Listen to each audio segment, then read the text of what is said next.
All right, Ken Range Theory Trader back with you with another video, just talking about $1,000 days, the hard truth.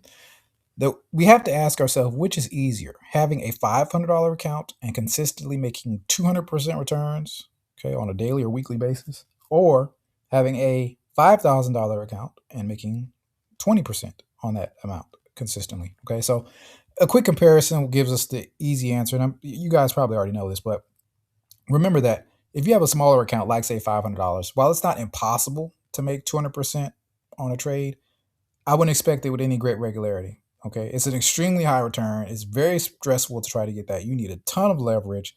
If you lose enough trades in a row, your account's probably going to be blown.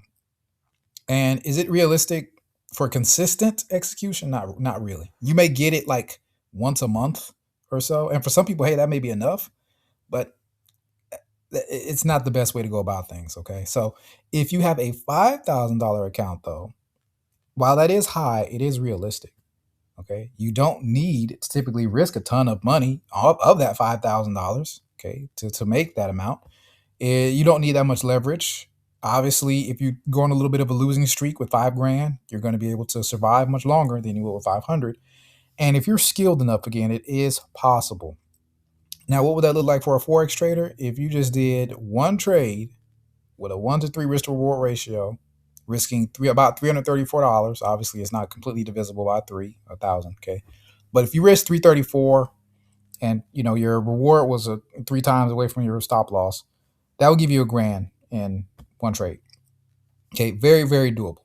Now, people may ask, well, I don't have $5,000. Can I just use a prop firm? You can use a prop firm, but here's my thing: the number one reason I don't use prop firms is consistency rules, meaning that you can't get more of your profit based on one good day. You can have one good day, but no more of your profit can come from like 40 or 50% of your trades. So you have to keep trading in order to make sure it balances out. They like to see consistency.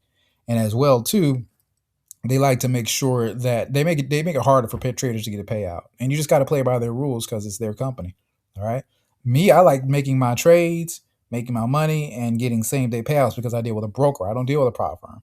But if you do deal with prop firms, here is a path for that. Okay. So if you had, let's say, an account with at least $5,000 worth of drawdown, you could theoretically reach that amount by if you had 3 winning days of about $333. Okay, spread across 3 days. That would get you at your $1,000. So maybe you risk 150 to get around 300 or so, something like that. You would be under 40 days. Now they may have some other rules with that. This is just a general example. You can pause to read this because there was a theoretical minimum that was given to me by the AI program I was using. But if you have those big, massive days, say if you make $1,000 in one day, then you're forced to keep trading to bring that average down. And that's why I also don't like prop firms because I don't want to say it necessarily punishes you for being successful. It's just that you have to keep trading sometimes if you have a great day in order to make sure that you're meeting their minimums. And that's counterintuitive to the business of trading. In trading, you can have one good day and erase a whole month's worth of losses. So that's what I like about trading, that, if you know what you're doing, it's pretty simple to make money back that you've lost if you know how to control risk. So that's that. So in conclusion, you may start small, but if you want to make $1,000 a day, you can't stay small. That's the hard truth. You're going to need a bigger account if you're serious about trading. If you want to look at this as a career opportunity, you want to pay your bills with this thing, you're going to need more money. Okay, it doesn't have to be millions, but I'd say a minimum of 4 figures is definitely a good start. The goal should be to live off profits on a daily, weekly, or monthly basis. So you're not just leaving the money there to sit. Imagine being in a position where you just take one trade, you make $1,000, you pull it out, you pay what you got to pay, and then maybe you want to take a day off, and then you trade again. Maybe you're only working say 2-3 days a week. But in this business, you could make 2 to 3 grand trading that amount of money. Okay, but you're not going to do it if you have a $500 account. Like I said, you may get lucky every now and then, but if you're serious, you're gonna need more money. That's the point. Okay, you're not gonna be financially free with a $500 account. It's just not gonna happen. It's just not. All right. But the good news is, if you work hard, if you save, maybe you have a job, maybe you have something you can sell, maybe you can start a little side hustle, do some Ubering, do some DoorDash, do whatever you got to do to build your capital. That way, it's actually worth your time, and then it can replace whatever job income you have right now, or at least help supplement it. Okay. But again, the key to that, if you really want to make $1,000 a day consistently, you got to have a big account. Okay, a bigger account. Okay, small won't do. It just won't do.